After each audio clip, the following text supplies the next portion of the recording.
Ave Cristo, pelo Espírito Emmanuel. Psicografia Francisco Cândido Xavier. Segunda parte. Capítulo 4.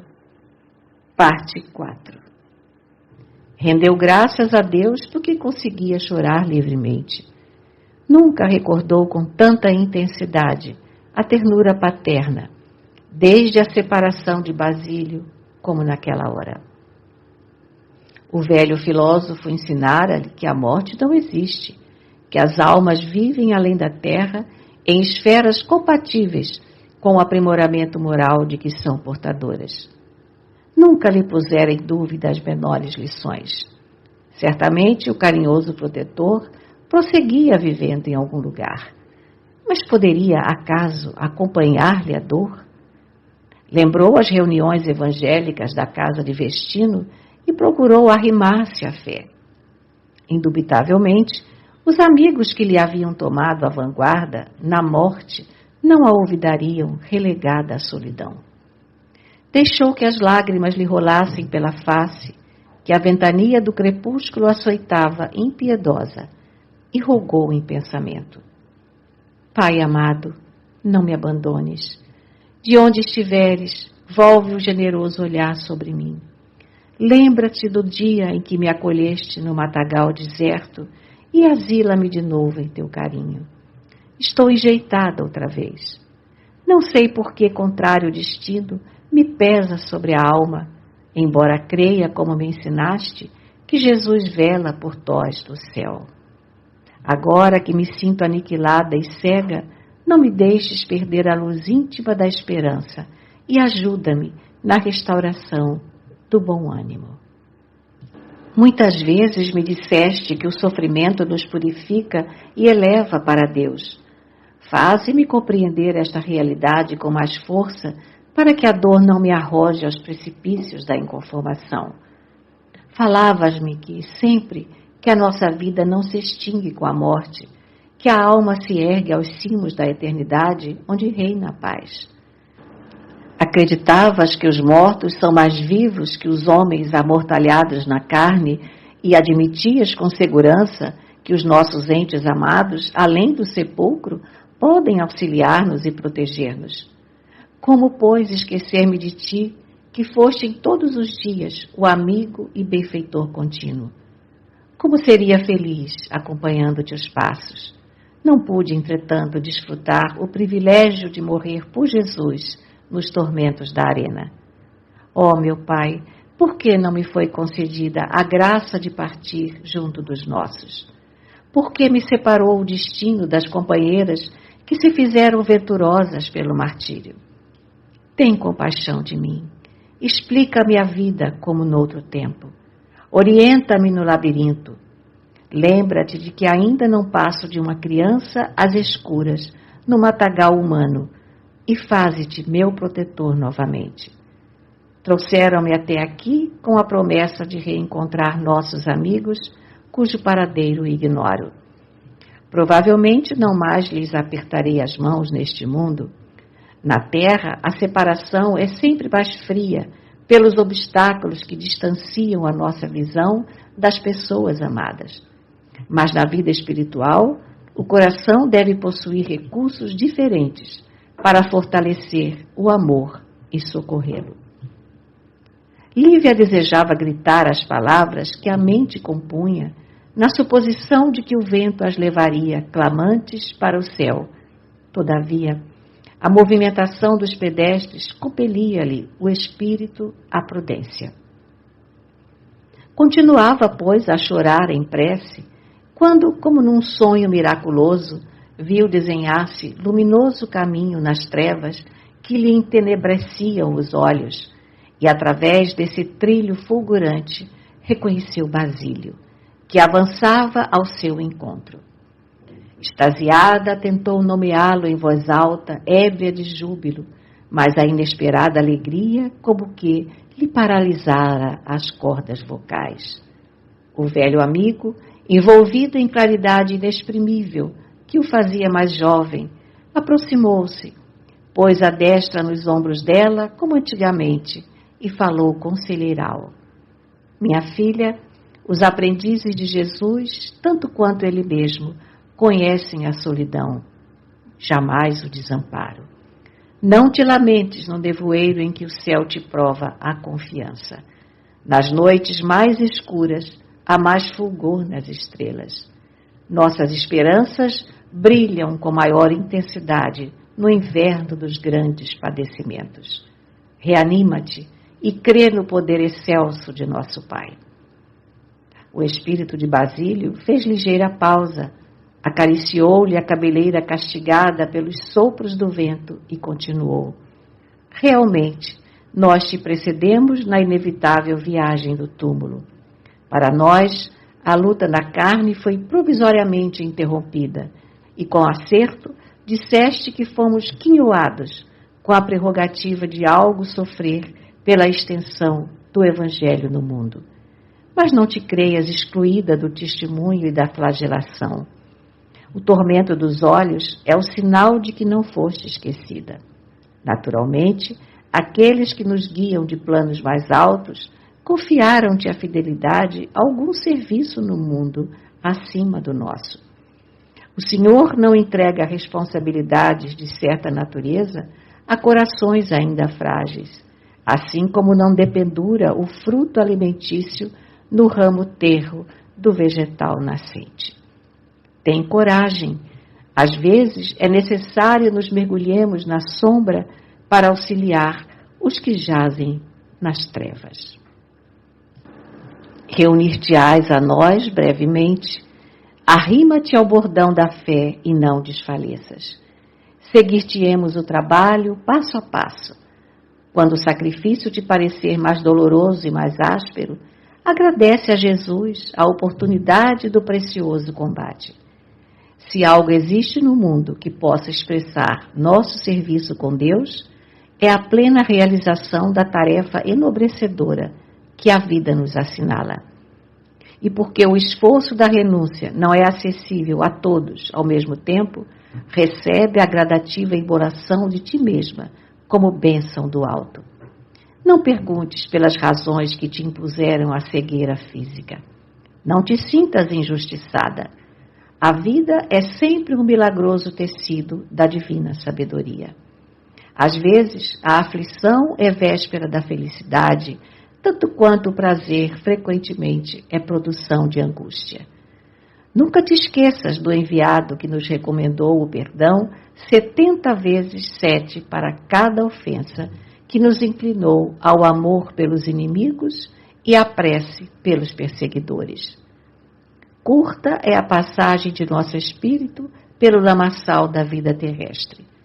A dor é o lado avesso da alegria, assim como a sombra é o reverso da luz.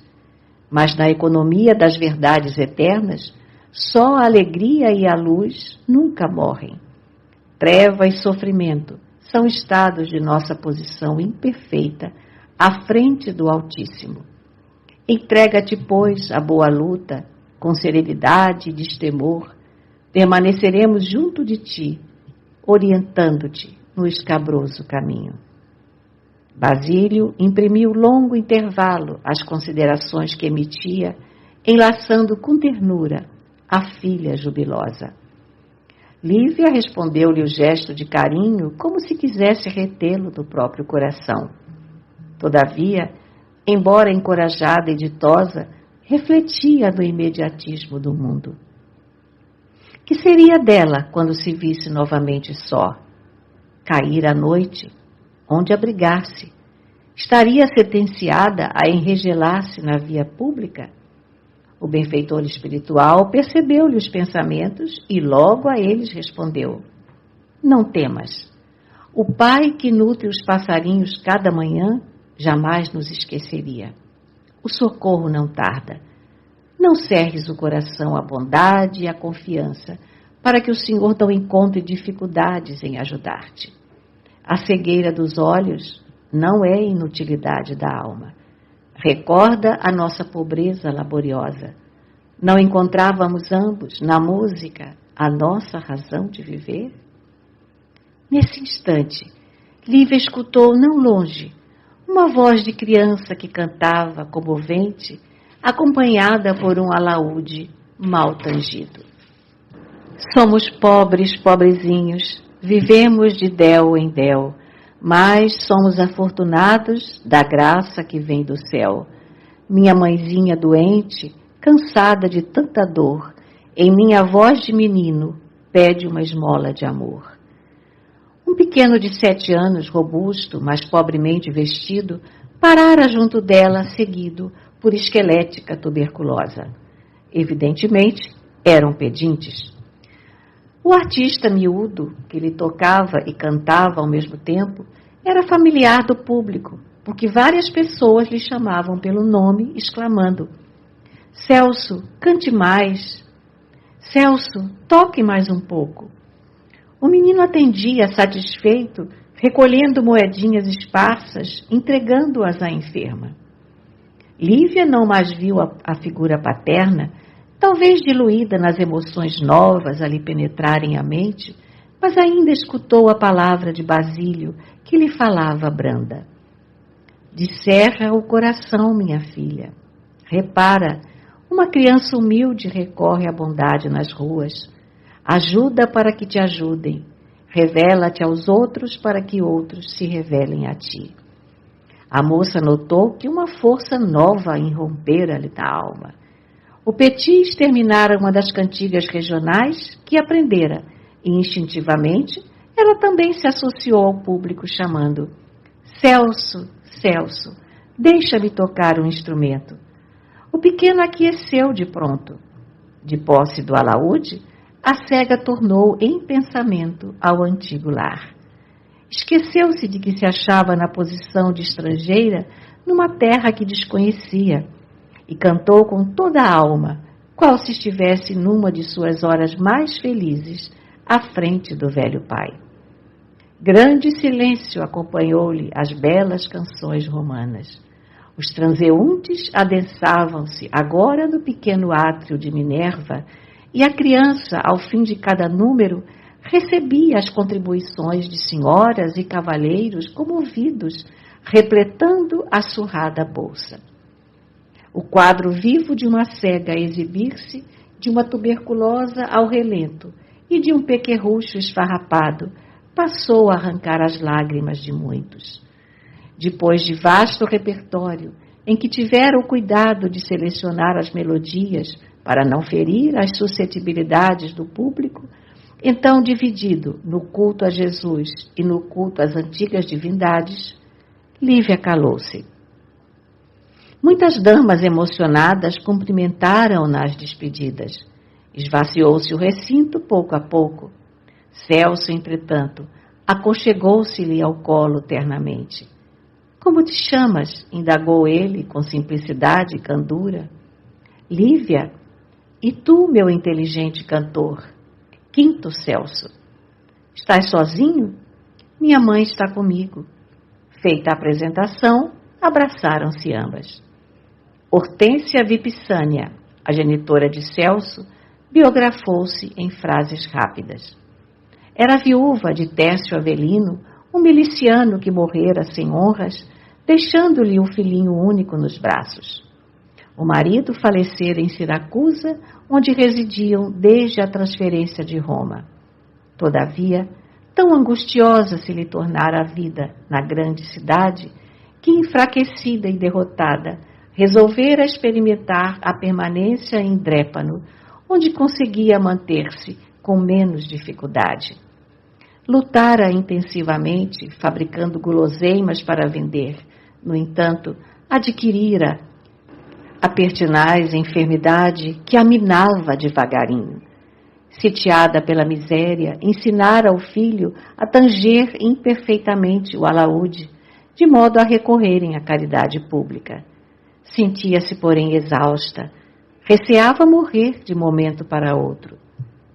Por 2 vezes, sofrera hemoptises inquietantes e vivia alarmada. Lívia tentou reconfortá-la com palavras fraternas, afagando a cabeça do menino que a enlaçara docemente. E quando interpelada sobre a própria história, relacionou a difícil experiência que atravessava.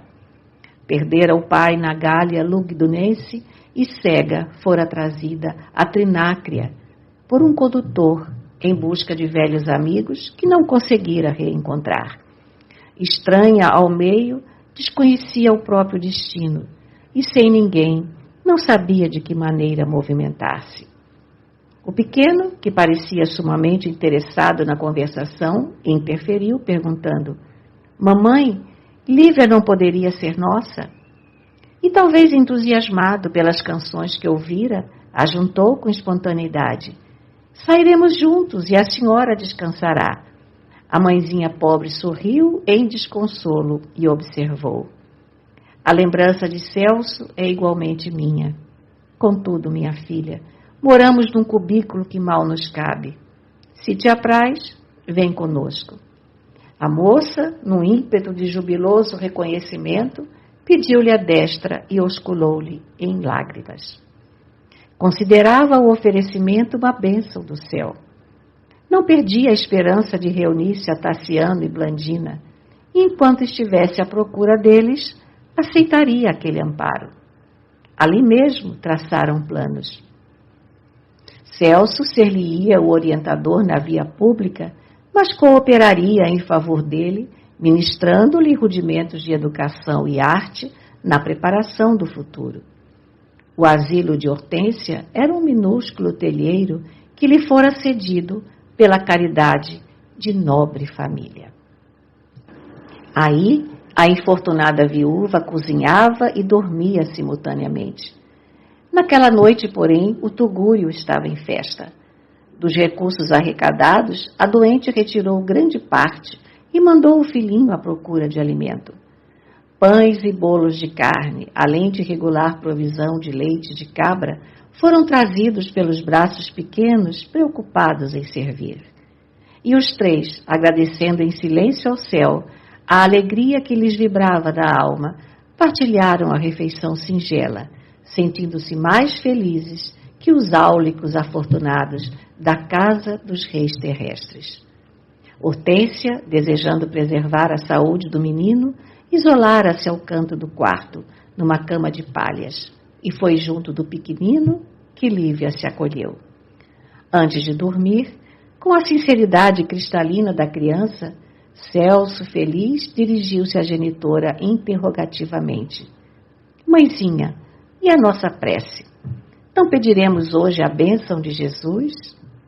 Lívia compreendeu o constrangimento da benfeitora, que talvez estivesse silenciando por respeito a convicções diferentes que ela pudesse esposar, e ofereceu-se de imediato: Farei a oração desta noite. Graças a Deus, eu também sou cristã.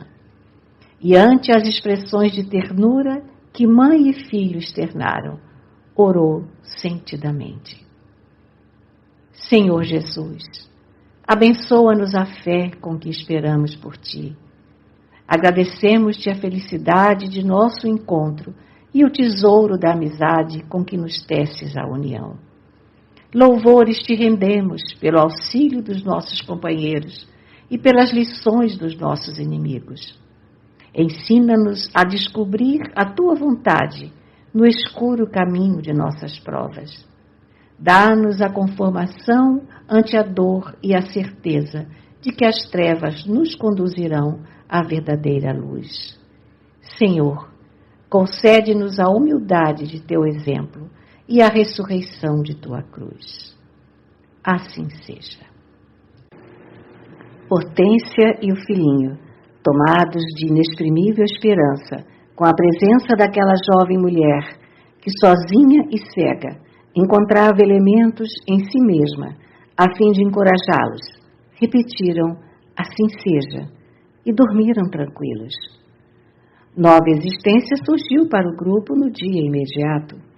Extremamente confortada daquele santuário doméstico, esforçou-se Lívia em contribuir com segurança para a tranquilidade dos três, incumbindo-se de pequeninos afazeres e alegrando o ambiente com as abençoadas lições que trazia do convívio paternal.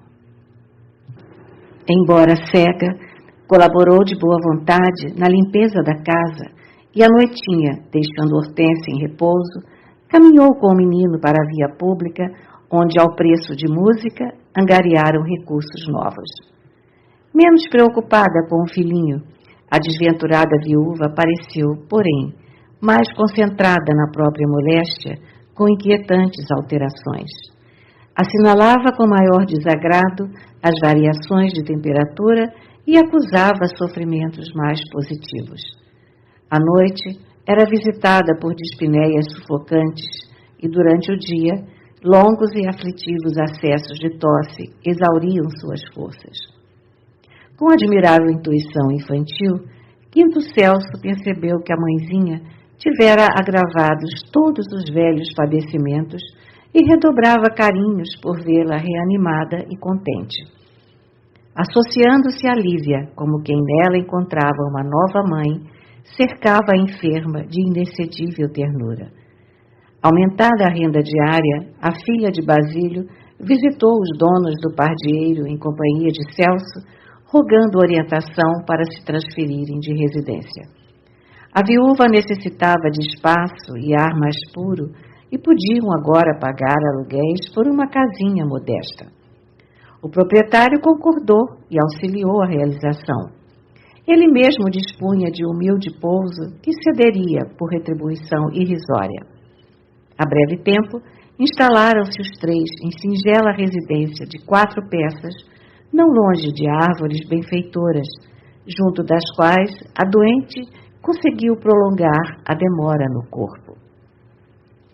Ali passaram a receber a visita de Exupério Grato, encanecido evangelizador cristão, que, a pedido da enferma, vinha, quando possível, ler os sagrados textos e formular orações. A intimidade entre Lívia e a criança fez-se mais intensa e mais doce. Dia a dia, noite a noite, conversavam, estudavam, trabalhavam e previam o futuro. Certa madrugada, contudo, Hortência despertou de olhos arregalados, como que fixados em visões distanciadas da terra. Hemoptise mais forte abatera consideravelmente.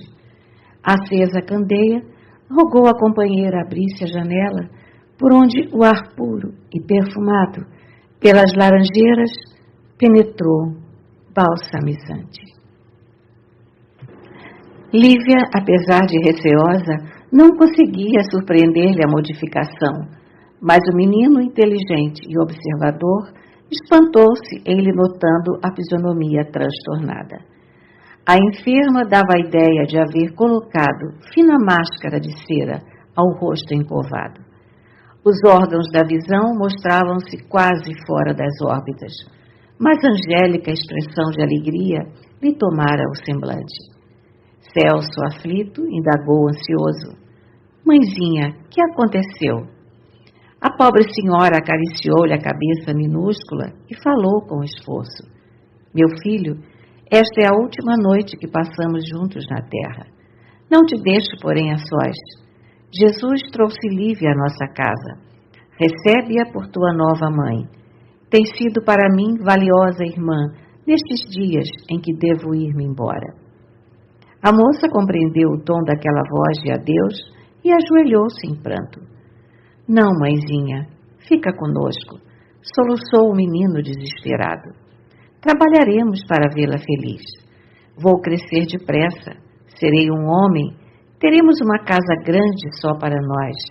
Não te vás, mamãe, não te vás." Lágrimas incontidas deslizaram dos olhos da agonizante. Hortência alisou os cabelos despenteados do filhinho e acentuou: "Não chores. Onde puseste a fé, meu filho?" "Eu tenho fé, mamãe. Tive fé quando o cão do vizinho nos rondou a porta. Tive fé naquela noite em que um temporal nos encontrou na rua. Mas hoje tenho medo. A senhora não pode deixar-me assim." "Acalma-te", rogou a genitora preocupada. "Disponho de pouco tempo. Entrego-te a nossa Lívia em nome de Jesus. Não me prendas aqui." Incapaz de raciocinares como gente grande, não percebes a extensão do sentimento com que me dirijo à tua alma. Entretanto, filho meu, guarda bem este minuto. Mais tarde, quando o mundo reclamar-te a lutas maiores, não ouvides nossa pobre laboriosa. Sê bom e trabalhador. Se fores induzido ao mal por alguém, recorda o nosso quadro desta hora. Tua mãe morrendo, confiante, segura de teu valor. Cresce para Jesus, para o ideal da bondade que Ele, nosso divino Mestre, nos ensinou. E pousando os olhos imensamente lúcidos na companheira cega, pediu com humildade: Lívia, quinto Celso será o meu próprio coração, pulsando ao teu lado. Se reencontrares os amigos que procuras, tem compaixão de meu filho e não o abandones. A interlocutora enxugou as próprias lágrimas e rogou aflita: minha irmã, não te apoquentes, dorme de novo. Sinto-te fatigada. Hortência sorriu, triste, e acrescentou: não, minha amiga, não te enganes. Vejo Tércio conosco. Está robusto como em seus mais belos dias. Diz-me que estaremos juntos, ainda hoje. Reunir-nos-emos no grande lar. Por que haveria de persistir algemada ao corpo quando Celso encontrou arrimo seguro em tua dedicação? Sinto-me feliz, feliz. Hortência, no entanto, emudeceu de súbito. Entregue a profundo esgotamento pelo fluxo de sangue que lhe assomava a boca, demorou-se ofegante por algumas horas, até que, reaquecida pelos primeiros raios de sol da manhã, cobrou energias para dormir o grande sono. Lívia e Celso reconheceram-se então sozinhos. Mãos piedosas dos irmãos na fé auxiliaram-nos a prestar as derradeiras homenagens à sofredora morta. Quando Exupério acabou de orar junto à sepultura singela, ante o crepúsculo que se fechava em rubros esplendores, Celso abraçou-se a Lívia e chorou copiosamente. Deixa em paz tua mãe, meu filho, recomendou a companheira emocionada. Os mortos prendem-se às nossas lágrimas. Não perturbes aquela a quem tanto devemos. Não estarás sozinho. De hoje em diante, sou também tua mãe. E a moça cumpriu quanto prometia. Examinou acuradamente a própria situação e compreendeu que as exibições artísticas em praça pública já não mais lhes convinham. Celso deveria desenvolver-se com seguras noções de responsabilidade. Reclamava instrução e preparo à frente da vida.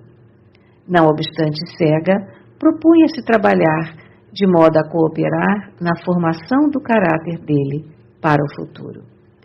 Procurou Exupério, o único amigo que poderia aconselhá-la, e expôs-lhe o plano que lhe acudia ao pensamento. Não seria possível encontrar atividade remuneradora em Trépano a fim de amparar o menino? O provecto ancião ouviu-a satisfeito e rogou-lhe tempo. O projeto era razoável, mas a localidade era demasiado pobre para que vingasse de pronto. Esperaria, no entanto, a visita de companheiros cristãos de outras terras. Estava convicto de que o projeto encontraria excelente oportunidade noutra região. Retirou-se Lívia, esperançada, de coração nutrido por vigorosa fé. Algumas semanas transcorreram sem novidade, quando o venerando leitor dos evangelhos veio trazer-lhe importante notícia. Achava-se de passagem na vila conhecido amigo de Neápolis, o panificador Lúcio Agripa, que se dispunha a ouvi-la e auxiliá-la no que lhe fosse possível. Guiada por Exupério, Lívia compareceu à frente do benfeitor, cujo semblante exteriorizava a beleza moral dos grandes cristãos da antiguidade. Olhos plácidos a fulgurarem na face rugosa, a que os cabelos encanecidos emprestavam prateada moldura. Agripa, depois de escutá-la, falou sem afetação. Minha filha, julgo razoável esclarecer-te quanto à nossa posição em casa. Noutro tempo, retínhamos numerosos escravos e não éramos felizes, Mas depois que Domícia e eu aceitamos Jesus por mestre, nossos hábitos foram renovados. Os cativos foram libertados e nossos costumes simplificados. A fortuna em dinheiro fugiu de nossa casa. Todavia, a tranquilidade passou a morar conosco como um talento celestial. Somos hoje tão pobres como aqueles que nos auxiliam em nossa fábrica de pão. Se aceitas a nossa vida frugal, poderemos receber-te com a criança. Sei que desejas trabalhar e não ficarás inativa. Poderás partilhar com Ponciana, nossa velha colaboradora cega, os serviços diários do moinho. A ausência dos olhos confere maior atenção para os serviços dessa natureza, de vez que a nossa pedra de moer é adequada ao concurso humano. Afirmo-te, porém, que não podemos oferecer, senão, um salário irrisório, apenas o bastante para pagamento da instrução necessária ao pequenino. E com um largo sorriso, o generoso forasteiro concluiu: estarás, porém, conosco na intimidade do templo doméstico. Temos nossas preces particulares em paz e alegria. Neápolis, graças a Deus, não conhece a perseguição. Lívia não sabia expressar o próprio contentamento. Ah, Senhor, isso é tudo quanto desejo, exclamou jubilosa. Servirei de bom grado em vossa casa. Lá desfrutarei a tranquilidade de que necessito e Celso obterá a necessária disciplina para crescer honrosamente. O panificador, homem simples e prestimoso, conversou sobre música e regozijou-se ao saber que conduziria para casa não somente uma colaboradora exclusiva das tarefas braçais, mas também primorosa arpista. E depois de alguns dias, Lívia e Celso puseram-se ao mar no rumo da cidade nova. À chegada, o menino, em deslumbramento, gritava a felicidade que o possuía. O golfo esplêndido, o casario praiano e o constante espetáculo do Vesúvio, com o penacho de fumo a perder-se no firmamento, constituíam motivos de longas e minuciosas indagações. Lívia, apesar da cegueira física, não cabia em si de esperança. Domícia, a esposa do benfeitor, recebeu-a de coração aberto e, após uma semana de recuperação das forças, entrou em boa forma no trabalho. A propriedade erguia-se em rua movimentada e arborizada, sendo objeto de grande interesse público. Qual acontecia em quase todas as cidades antigas, o trigo entrava puro no estabelecimento e aí era convenientemente transformado em farinha para a manufatura do pão. Ao lado de Ponciana, a filha de Basílio incumbia-se da mó.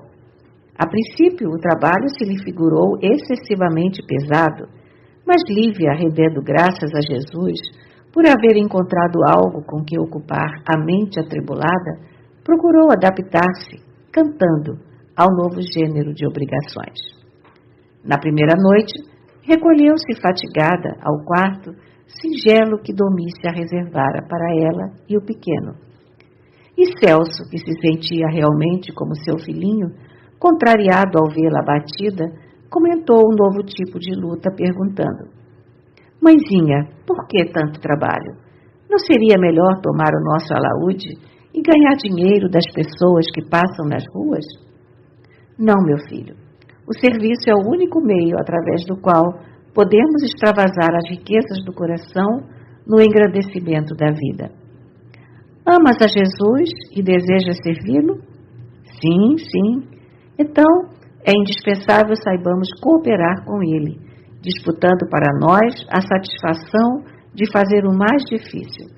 Se todos procurarmos a alegria de colher, quem se incumbirá do sacrifício de plantar? Revelando, porém, o cérebro infantil distanciado das questões filosóficas, Celso continuava indagando. Onde está Jesus, mãezinha? Segue-nos passo a passo, meu filho. Sabe quando nos esforçamos por imitá-lo e conhece-nos as faltas e fraquezas. Assim como o sol nos envia do céu a sua luz, fazendo-se presente de maneira constante em nossa estrada, também o Senhor é o divino sol de nossas almas, a iluminar-nos por dentro, despertando-nos para o bem e guiando-nos à vida imortal. Minha mãezinha Hortência dizia que ele era o maior amigo das crianças. Era e é, ainda e sempre, acrescentou Lívia carinhosa.